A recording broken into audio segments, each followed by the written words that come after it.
Viewers welcome back in our program जी डार साहब अगला जो इशू है उस बारे आप थोड़े विचार जानने चाहेंगे की कहना चाहोगे देखो कल असी ओपनिंग सैगमेंट च तारिक अहमद जी की लिखत जी सानू आई जिहदे उन्होंने ये आर्गूमेंट मेक किया सी कि सिख अपने धार्मिक उन्हां दा जिस किस्म का रहन सहन है वो हिंदुआं वांग ही लगते हैं उन्हां दे कस्टम भी सारे हिंदुआं वाले ने इसलिए बहुतियां नूं जिहड़ा उन्हां तो वखरे नहीं किया जा सकता आम लोगों की निगाह इसलिए सिखां दा कोई खालिस्तान का केस नहीं बनता किसी भी ग्राउंड के उत्ते क्योंकि वो बहुत सारे मामलों हिंदुआं वर्गे ने आइडेंटिकल ने और क्योंकि उन्होंने लिखत काफ़ी जी है वो सवाल है जोड़ा कई बार पूछा जाता है और ये हिस्टरी च भी किते ना किते जदों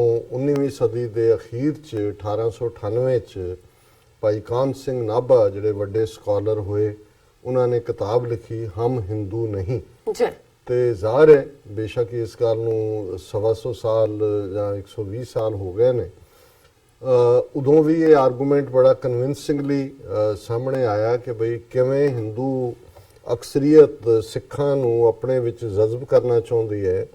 बेशक हकीकत यह है कि सिख धर्म अपने जन्म तो ही पहले दिन तो ही गुरु नानक साहब की आइडियोलॉजी उन्होंने फिलोसफी वेदां शास्त्रां सिमरतियां नूं नकारना हिंदुआं दे कास्ट सिस्टम नूं नकारना जनेऊ पाउण तो ना करनी और ईवन ये जी आगे नाल फेरियां दी गल हिंदुआं दे विच रही है ये भी गुरु नानक साहब ने अपने विआह दे वेले जिहड़ा है वो इक्को अंकार के एक रब है ये लिख के इस दे दुआले फेरे लैण दी गल कीती और अज भी बटाड़े जाओ गुरुद्वारा कंध साहब है क्योंकि उदों भी जिहड़े दोनों पासियां दे प्रोत सी और ब्राह्मण सी उन्होंने देखा भी ये तो हिंदू फिलासफी नूं चैलेंज है तो उन्होंने ये कंस्पायर किया कि इन्हां दे उत्ते ही कंध सुट के गुरु नानक साहब नूं जिहड़ा मार दिता जाए ये वक्री गल है कि गुरु नानक रब्बी स्नेहा देण आए सी उन्होंने कौन मार सकता सी लेकिन ये गल साबित करती है कि पहले दिन तो जो गुरु साहब ने जनेऊ पाउण तो ही ना कर दिता है हिंदू किसी भी कस्टम या दूजे नाल और कल मैं एक केस बिल्ड किया सी गुरबाणी ते बेस्ड भी और जिवें उन्होंने जिहड़े सारे मुद्दे डाइटरी ते वैडिंग और फूड और दूसरा लेकिन कल असी मुकम्मल नहीं सी कर सके इन द मीन टाइम सानू साडे बहुत ही सूझवान जिहड़े खुद भी एक स्कॉलर ने और लिखते भी ने वीडियो भी उन्होंने sir Gurpreet Singh Bahrain based ने उन्होंने लिखा है कि sole enemy of Sikh Brahmanism ये उन्होंने 10 मिनट की वीडियो भी है उन्होंने कहा कि your topic of the day was to distinguish between Sikh and Hindu I have recently written on this and made a video. The summary is that Sikh faith and Brahmanism is just opposite ideology, just like Amrit and poison. और उन्होंने फिर link भी दिता है कि एक पासे जहर है जिहड़ा मारदा है एक पासे अमृत है जिहड़ा कि मरे नूं जिंदगी दिंदा है। सो बिल्कुल गुरप्रीत सिंह जी तुहाडी वीडियो भी बहुत वधिया है तुहानूं बैक मैसेज भी लिखिਆ और मैं समझदा भी इस गल नूं जिहड़ी उन्हां दी लिखत है तारिक अहमद जी की हालांकि साडे कुछ पाकिस्तानी भरावां ने कहा भी कई बार फेक आईडीज़ के थल्ले भी हुंदा है भी इस ना पिया जाए पर मैं समझदा भी जिहड़े ये गल सिर्फ ये नहीं है भी उन्हां दे ज़हन च मैनूं लग्गा भी उन्हां दी लिखत दे विच सिंसियरिटी है उन्होंने भी जवाब दे विच कहा है कि थैंक यू मेरी तुसीं ईमेल पिक कीती है क्योंकि मैनूं ये हुंदा है कि भी कई बार तुसीं इनिशिएट करदे हो एक डिस्कशन और डायलॉग और जिहड़े कंसर्न ने उन्होंने जरूर जिहड़ा है वो लैना उन्होंने तुसीं अंडर द कारपेट नहीं पुट कर सकते क्योंकि उदों भी अंग्रेज़ों के जमाने 1849 च सिख राज अंग्रेज़ों के पेटे पैंदा और उस तो एकदम बाद हिंदुआं की ये कोशिश सी कि सिखां नूं जज़ब कर लिया जाए और दिलचस्प गल ये है कि जदों भाई कान सिंह नाभा ने 1898 च लिखा हम हिंदू नहीं उन्होंने ये लिखण की लोड़ नहीं पई कि हम मुसलमान नहीं या हम ईसाई नहीं या हम फलाना नहीं क्योंकि वो तो ऑलरेडी सिखां की आइडेंटिटी या उन्हों का कोई रौला नहीं है भी सिख मुसलमानों च रल जाणगे जां रले ने जां ईसाइयां च रल जाणगे जां उन्हां च जज़ब होणगे सो ज़ाहिर है कि हिंदू अक्सरीयत ही जिहड़ी है उन्होंने अपने च जज़ब करन दे लई उदों भी जिहड़ी है वो बड़ी बेचैन सी लेकिन सिखां ने जिवें ਫਿਰ ਇਸ ਦੇ ਲਈ ਸਟਰਗਲ ਕੀਤੀ। ਔਰ ਕੱਲ ਮੈਂ ਦੱਸਿਆ ਸੀ ਕਿ 1909 ਦੇ ਵਿੱਚ ਆਨੰਦ ਮੈਰਿਜ ਐਕਟ, ਜਿਹੜਾ ਕਿ ਬ੍ਰਿਟਿਸ਼ ਪ੍ਰੀਵੀ ਕੌਂਸਲ 'ਚ ਉਸ ਵੇਲੇ ਨਾਭਾ ਰਿਆਸਤ ਦੇ ਪ੍ਰਿੰਸ ਰਿਪੁਦਮਨ ਸਿੰਘ ਨਾਭਾ ਨੇ ਲਿਆਂਦਾ, ਪਾਸ ਹੋਇਆ। ਉਹਦੀ ਵੀ ਹਿੰਦੂਆਂ ਨੇ ਪੁੱਜ ਕੇ ਵਿਰੋਧਤਾ ਕੀਤੀ ਕਿ ਵੀ ਇਹ ਤਾਂ ਸਾਡੇ ਟ੍ਰੈਪ 'ਚੋਂ ਨਿਕਲ ਰਹੇ ਨੇ। ਔਰ ਫਿਰ ਅਸੀਂ ਦੇਖਦੇ ਹਾਂ ਕਿ ਸਭ ਤੋਂ ਜਿਹੜੀ ਰੈਵੋਲੂਸ਼ਨਰੀ ਮੂਵਮੈਂਟ ਸੀ ਗੁਰਦੁਆਰਾ ਰਿਫਾਰਮ ਮੂਵਮੈਂਟ 1920s ਦੀ, ਜਿਹਦੇ 'ਚ ਕਿ ਜਿਹੜੇ ਹਿੰਦੂਆਈਜ਼ਡ ਮਹੰਤ ਸੀ, ਉਹ ਨਨਕਾਣਾ ਸਾਹਿਬ ਦਾ ਹੋਏ, ਉਹ ਗੁਰੂ ਕੇ ਬਾਗ 'ਚ ਹੋਏ, ਦੂਸਰੀਆਂ ਥਾਵਾਂ, ਉਹਨਾਂ ਤੋਂ ਜਿਹੜਾ ਸਿੱਖ ਕੌਮ ਨੇ ਕੁਰਬਾਨੀਆਂ ਕਰਕੇ ਸ਼ਹੀਦੀਆਂ ਦੇ ਕੇ 4-5 ਸਾਲ ਜਿਹੜਾ ਉਹ ਮੂਵਮੈਂਟ ਚੱਲੀ, ਗੁਰਦੁਆਰਾ ਰਿਫਾਰਮ ਮੂਵਮੈਂਟ 1925 ਦੇ ਵਿੱਚ ਗੁਰਦੁਆਰਾ ਐਕਟ ਹੋਣ ਦੇ ਵਿੱਚ ਆਇਆ, ਜਿਸ ਤੋਂ ਬਾਅਦ ਅੱਜ ਜਿਹੜੀ ਸਭ ਤੋਂ ਵੱਡੀ ਸਿੱਖ ਬਾਡੀ ਹੈ, ਜਿਹਦਾ 1200 ਕਰੋੜ ਰੁਪਏ ਦਾ ਬਜਟ ਹੈ, ਔਰ ਪੰਜਾਬ, ਹਰਿਆਣਾ, ਹਿਮਾਚਲ, ਚੰਡੀਗੜ੍ਹ ਦੇ ਗੁਰਦੁਆਰੇ ਜਿਹਦੀ ਮੈਨੇਜਮੈਂਟ ਦੇ ਥੱਲੇ ਨੇ ਸ਼੍ਰੋਮਣੀ ਗੁਰਦੁਆਰਾ ਪ੍ਰਬੰਧਕ ਕਮੇਟੀ। ਸੋ ਆਲਮੋਸਟ ਇਸ ਨੂੰ ਬਣਿਆ ਜਿਹੜਾ 94 ਸਾਲ ਹੋ ਗਏ ਨੇ। ਸੋ ਇਹ ਉਹਦੇ ਤੇ ਮੋਹਰ ਸੀ। ਔਰ ਫਿਰ ਜਿਵੇਂ ਮੈਂ ਕੱਲ ਵੀ ਕਿਹਾ ਸੀ ਕਿ ਸਿੱਖਾਂ ਦਾ ਸੈਪਰੇਟ ਇਲੈਕਟੋਰੇਟ ਸੀ ਪੋਲੀਟੀਕਲੀ ਵੀ, ਔਰ ਇਹੀ ਕਾਰਨ ਹੈ ਕਿ ਰਾਉਂਡ ਟੇਬਲ ਕਾਨਫਰੰਸਿਸ ਜਦੋਂ ਅੰਗਰੇਜ਼ਾਂ ਨੇ ਟ੍ਰਾਂਸਫਰ ਆਫ ਪਾਵਰ ਦੇ ਲਈ ਨੈਗੋਸ਼ੀਏਸ਼ਨ ਵਿੱਢੀ, ਤੇ ਉਦੋਂ ਵੀ ਸਿੱਖ ਨੁਮਾਇੰਦੇ ਜਿਹੜੇ ਨੇ ਆਪਣੀ ਕੌਮ ਦੀ ਅਗਵਾਈ ਕਰਦੇ ਸੀ। ਵੱਖਰੀ ਗੱਲ ਹੈ ਕਿ ਉਹ ਪੋਲੀਟੀਕਲੀ ਇਮੈਚੁਰ ਔਰ ਅਹਿਮਕ ਕਿਸਮ ਦੇ ਉਹਨਾਂ ਨੇ ਜਾ ਕੇ ਅਗੇਨ ਕਾਂਗਰਸ ਦੀ ਝੋਲੀ 'ਚੋਂ ਡਿੱਗੇ, ਉਹ ਇੱਕ ਡਿਫਰੈਂਟ ਇਸ਼ੂ ਹੈ। ਪਰ ਮੈਂ ਤਾਰਿਕ ਅਹਿਮਦ ਜੀ ਦੇ ਜਿਹੜੇ ਦੂਸਰੇ ਕੰਸਰਨ ਨੇ ਉਹਨਾਂ ਦੀ ਲਿਖਤ ਦੇ ਵਿੱਚ ਉਹਨਾਂ ਨੂੰ ਵੀ ਮੈਂ ਟੱਚ ਕਰਨਾ ਚਾਹੁੰਦਾ। ਫਿਰ ਇੱਕ ਜਿਹੜਾ ਉਹਨਾਂ ਨੇ ਗੱਲ ਕਹੀ ਹੈ ਕਿ ਵੀ having said that I must refer the reader to Sikh holy book which actually philosophically identical to Hindu faith and thus the Sikhs and Hindus cannot be separated from each other। ਇਹਨੂੰ ਵੀ ਮੈਂ ਕੱਲ discuss ਕੀਤਾ ਸੀ ਕਿ ਇਹਦੇ ਤੋਂ ਵੱਡਾ ਹੋਰ ਗਲਤ ਕਮੈਂਟ ਕੋਈ ਨਹੀਂ ਹੋ ਸਕਦਾ, ਕਿਉਂਕਿ ਗੁਰੂ ਗ੍ਰੰਥ ਸਾਹਿਬ ਸਾਰੇ ਹੀ ਵੇਦ ਸ਼ਾਸਤਰ ਸਿਮਰਤੀਆਂ ਬ੍ਰਾਹਮਣਵਾਦ ਨੂੰ ਨਕਾਰਦਾ ਹੈ। ਉਹਨਾਂ ਦਾ ਸਿੰਬੋਲਿਜ਼ਮ ਯੂਜ਼ ਕਰਕੇ ਆਫ ਕੋਰਸ ਲਫ਼ਜ਼ ਜਿਹੜੇ ਨੇ ਉਹ ਇਸਤੇਮਾਲ ਹੋਏ ਜਿਹੜੇ ਹਿੰਦੂ ਮਾਈਥੋਲੋਜੀ 'ਚ ਵੀ, ਕਿਉਂਕਿ ਲੋਕਾਂ ਦੀ ਵੋਕੈਬਲਰੀ ਹੈ, ਤੁਸੀਂ ਲੋਕਾਂ ਨੂੰ ਜੇ ਆਪਣੀ ਗੱਲ ਸਮਝਾਣੀ ਹੈ ਤੇ ਤੁਸੀਂ ਉਹੀ ਤੁਸੀਂ ਇਸਤੇਮਾਲ ਕਰੋਗੇ। ਫਿਰ ਜਿਹੜਾ ਉਹਨਾਂ ਨੇ ਅੱਗੇ ਜਾ ਕੇ ਕਿਹਾ, it further makes situation worst when it comes to the religious laws that Sikh faith totally rely on Hindus further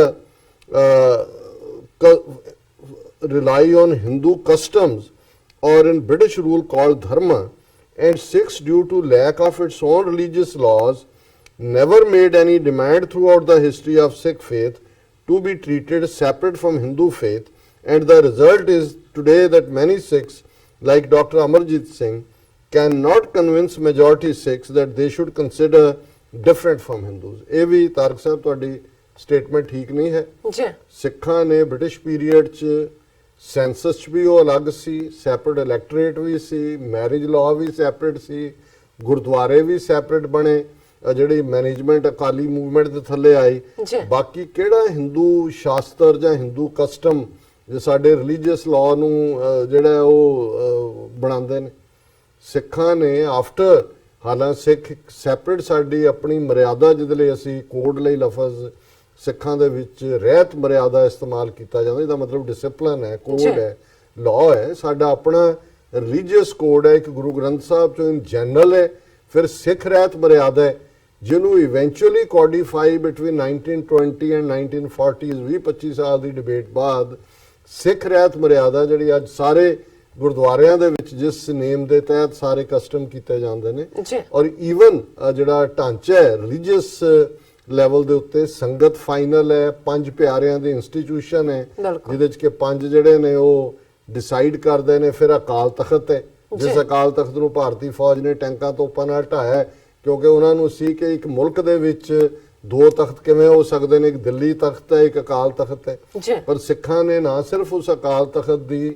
ਇਹ ਠੀਕ ਹੈ ਉੱਥੇ ਬੈਠੇ ਲੋਕ ਕਈ ਵਾਰ ਉਸ ਪਾਏ ਦੇ ਨਾ ਹੋਣ, ਪਰ ਇਹ ਕਹਿਣਾ ਕਿ ਜੀ ਸਿੱਖਾਂ ਦਾ ਆਪਣਾ ਰਿਲੀਜੀਅਸ ਕੋਡ ਨਹੀਂ ਹੈ, ਸਿੱਖ ਮਜ਼ਹਬ ਦੇ ਵਿੱਚ ਔਰ ਉਸੇ ਕੋਡ ਦੇ ਥੱਲੇ ਜੋ ਦੁਨੀਆ ਭਰ 'ਚ ਸਿੱਖਾਂ ਨੂੰ ਦਸਤਾਰ ਦੇ ਨਾਲ 5 ਕਕਾਰਾਂ ਦੀ ਰੈਕਗਨੀਸ਼ਨ ਹੈ, ਕਿਰਪਾਨ ਦੀ ਰੈਕਗਨੀਸ਼ਨ ਹੈ। ਅਸੀਂ ਤਾਂ ਕੱਲੇ ਮੋਟਰਸਾਈਕਲਾਂ ਦੇ ਉੱਤੇ ਜਿਹੜਾ ਹੈਲਮਟ ਨਹੀਂ ਪਾਉਂਦੇ ਜਾਂ ਕੰਸਟਰਕਸ਼ਨ ਵਰਕਰ ਨਹੀਂ ਪਾਉਂਦੇ ਕਿਉਂਕਿ ਦਸਤਾਰ ਸਾਡੀ ਹੈ।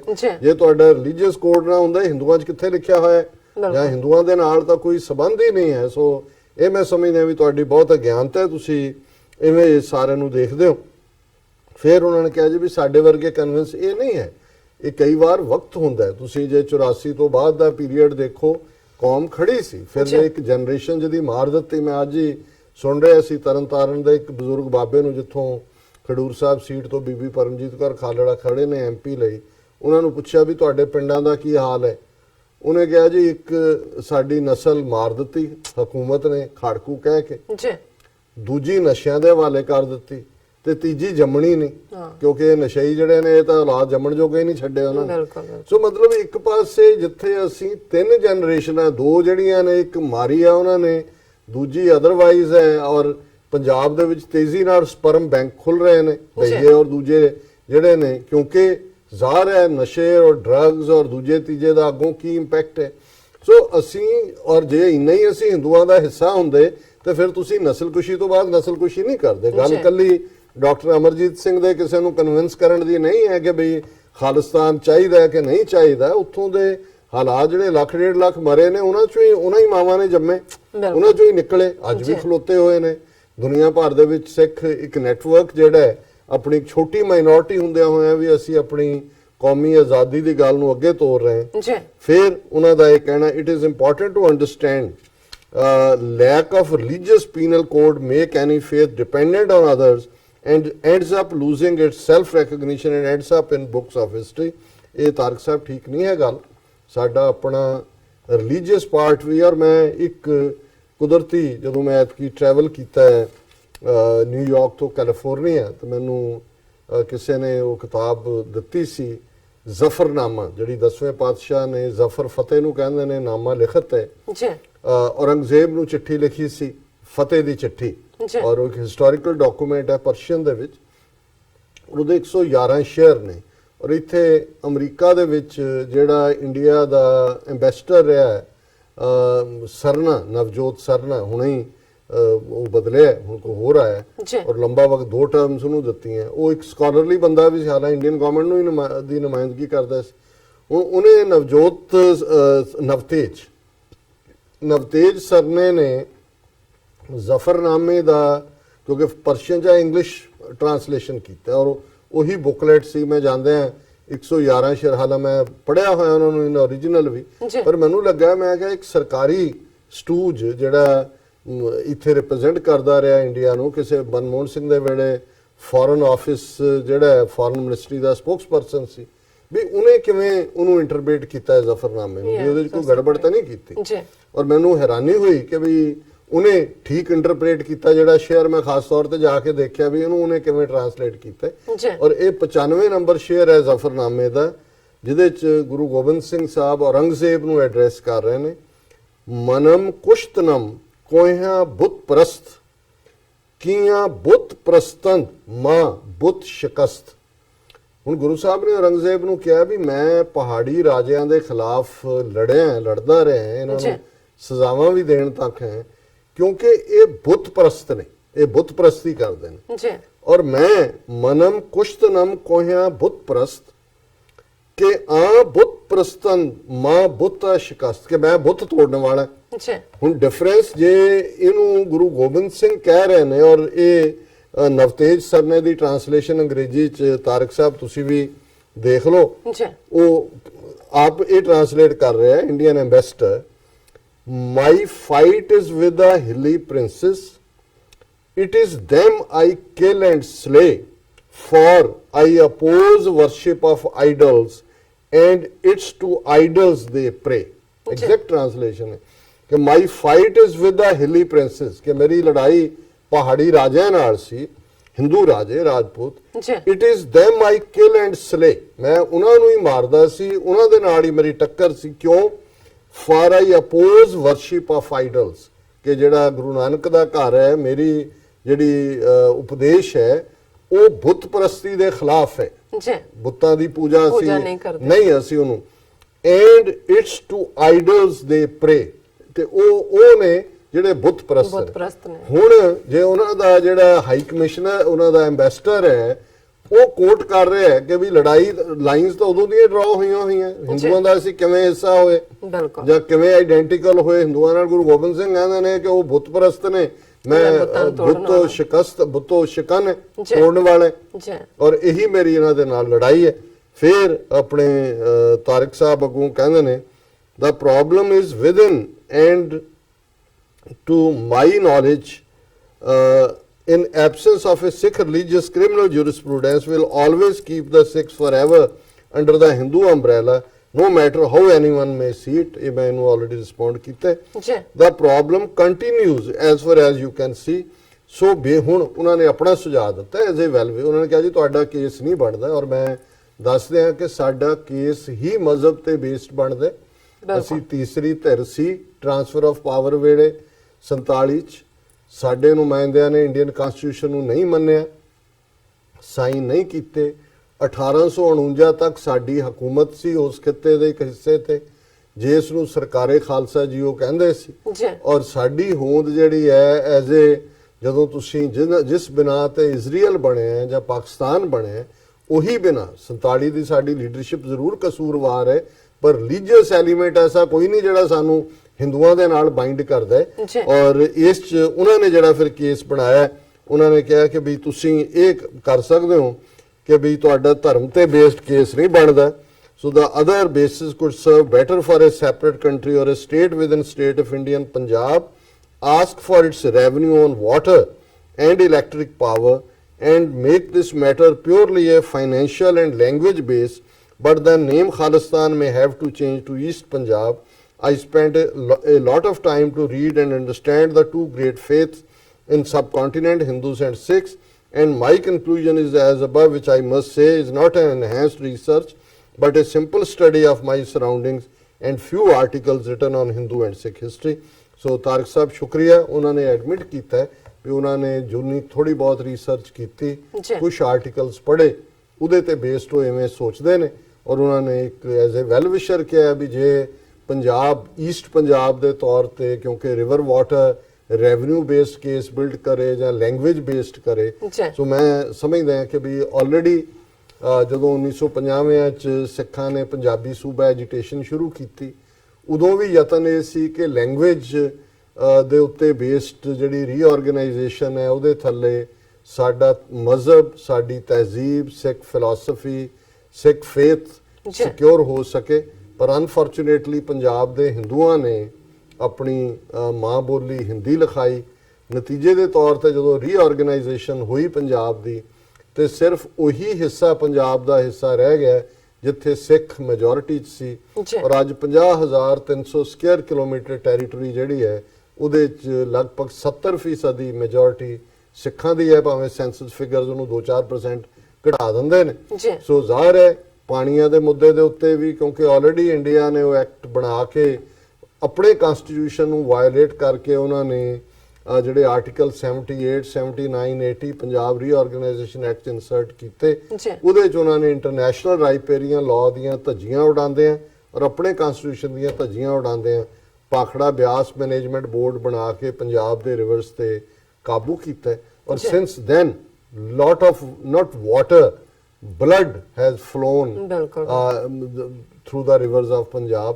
ਉਸ ਚੋਂ ਹੁਣ ਤਾਂ ਜਿਹੜਾ ਉਹ ਜਿਵੇਂ ਗੁਰਬਾਣੀ ਦਾ ਇਹ ਕੋਟ ਹੈ ਕਿ ਅਬ ਤੋਂ ਜਰੇ ਮਰੇ ਸਿੱਧ ਪਾਈਏ ਲੀਨੋ ਹਾਥ ਸੰਦੋਰਾ। ਹੁਣ ਤਾਂ ਸਿੱਖ ਕੌਮ ਡੂ ਔਰ ਡਾਈ ਦੇ ਪੋਸਚਰ 'ਚ ਹੈ। ਆਲਰੇਡੀ ਲਾਈਨਸ ਡਰਾਨ ਨੇ। ਖਾਲਿਸਤਾਨ ਦਾ ਨਿਊਕਲੀਅਸ ਸਾਡੇ ਕੋਲ ਹੈ ਔਰ ਨੇਬਰਿੰਗ ਜਿਹੜੇ ਏਰੀਆ ਸਿੱਖ ਇਨਫਲੂਐਂਸ ਮੈਜੋਰਿਟੀ ਔਰ ਉਸ ਵਾਲੇ ਨੇ ਉਹਦੇ ਨਾਲ ਖਾਲਿਸਤਾਨ ਹੋਂਦ ਦੇ ਵਿੱਚ ਆਏਗਾ। ਔਰ ਮੈਂ ਤਾਰਿਕ ਅਹਿਮਦ ਜੀ ਦਾ ਸ਼ੁਕਰੀਆ ਵੀ ਅਦਾ ਕਰਦੇ ਹਾਂ। ਔਰ ਮੈਂ ਸਮਝਦਾ ਹਾਂ ਵੀ ਕੋਈ ਵੀ ਜਿਹੜੀ ਸਿਵਲਾਈਜ਼ਡ ਤਰੀਕੇ ਦੇ ਨਾਲ ਡਿਬੇਟ ਹੈ, ਡਿਸਕਸ਼ਨ ਹੈ, ਉਹ ਸਾਨੂੰ ਸਭ ਨੂੰ ਹੀ ਸਿੱਖਣ ਦਾ ਮੌਕਾ ਦਿੰਦੀ ਹੈ। ਬਹੁਤ ਬਹੁਤ ਸ਼ੁਕਰੀਆ। ਬਹੁਤ ਸ਼ੁਕਰੀਆ। ਤੇ ਲੈਣੇ ਬ੍ਰੇਕ ਤੋਂ ਪਹਿਲਾਂ ਅਸੀਂ ਪ੍ਰਦਰਸ਼ਕਾਂ ਤੇ ਸਰੋਤਿਆਂ ਨੂੰ ਫਿਰ ਦੁਬਾਰਾ ਅਪੀਲ ਤੇ ਬੇਨਤੀ ਕਰਦੀ ਹੈ ਵਿਊਅਰਸ, ਜਿਸ ਤਰ੍ਹਾਂ ਕਿ ਤੁਸੀਂ ਜਾਣਦੇ ਹੋ ਕਿ TV 84 ਮਨੁੱਖੀ ਹੱਕਾਂ ਦਾ ਪਹਿਰੇਦਾਰ ਹੈ। TV 84 ਸਿੱਖਾਂ, ਕਸ਼ਮੀਰੀਆਂ ਤੇ ਭਾਰਤੀਆਂ ਨੌਰਥ ਈਸਟ ਸਟੇਟਾਂ ਦੇ ਲੋਕਾਂ ਦੇ ਸਵੈ ਨਿਰਣੇ ਦੇ ਹੱਕਾਂ ਦਾ ਹਾਮੀ ਹੈ। ਅਸੀਂ ਚਾਹਾਂਗੇ ਕਿ ਤੁਸੀਂ TV 84 ਦੀ ਚੜ੍ਹਦੀ ਕਲਾ ਲਈ ਵੱਧ ਤੋਂ ਵੱਧ ਡੋਨੇਟ ਕਰੋ। ਡੋਨੇਟ ਕਰਨ ਲਈ ਸਾਡੀ ਵੈਬਸਾਈਟ tv84.tv ਤੇ ਜਾ ਕੇ ਪੇਪਲ ਦੀ ਵਰਤੋਂ ਕਰਕੇ ਵਨ ਟਾਈਮ ਡੋਨੇਟ ਕਰ ਸਕਦੇ ਹੋ, ਮੰਥਲੀ ਡੋਨੇਟ ਵੀ ਕਰ ਸਕਦੇ ਹੋ। ਤੁਸੀਂ TV 84 ਦੇ ਨਾਮ ਤੇ ਚੈੱਕ ਬਣਾ ਕੇ ਸਾਨੂੰ ਮੇਲ ਵੀ ਕਰ ਸਕਦੇ ਹੋ। ਸਾਡੇ ਇਸ ਪਤੇ ਤੇ 36-01 37th Avenue, Long Island, city New York 11101 USA, ਜਾਂ ਫਿਰ ਤੁਸੀਂ ਸਾਨੂੰ ਫੋਨ ਰਾਹੀਂ ਵੀ ਸੰਪਰਕ ਕਰ ਸਕਦੇ ਹੋ ਸਾਡੇ ਫੋਨ ਨੰਬਰ ਤੇ 5164060694। Thank you so much viewers, ਤੁਸੀਂ ਨਾਲ ਇਸ ਤਰ੍ਹਾਂ ਬਣੇ ਰਹਿਣਾ। ਮਿਲਦੇ ਹਾਂ ਛੋਟੇ ਜਿਹੇ ਵਕਫੇ ਤੋਂ ਬਾਅਦ।